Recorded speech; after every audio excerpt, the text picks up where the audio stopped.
सालों पहले मध्य प्रदेश के एक छोटे से गांव रामगढ़ में एक पुरानी हवेली थी जिसे गांव वाले विष हवेली कहते थे।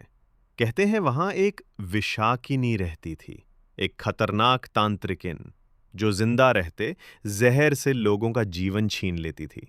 विशाकिनी का असली नाम रंभा था, लेकिन लोगों ने उसके भीतर की बुरी आत्मा को देखकर उसे विशाकिनी कह दिया। जब गांव वालों ने उसकी तांत्रिक शक्तियों से तंग आकर उसे जिंदा जला दिया तो उसकी आत्मा उस हवेली में कैद हो गई।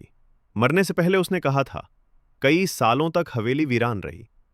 एक दिन शहर से एक शोधकर्ता डॉक्टर वसंत तंत्र मंत्र पर रिसर्च करने वहां आ गया। गांव वालों ने उसे रोका, लेकिन वो न माना। जैसे ही उसने हवेली का दरवाजा खोला, उसे तेज ठंडी हवा का झोंका महसूस हुआ। दीवारों पर खून से लिखा था, मैं अब भी जिंदा हूं। अंदर पहुंचते ही उसकी आंखें पलट गईं। उसके शरीर में किसी और की आत्मा समा चुकी थी, विशाकिनी की आत्मा।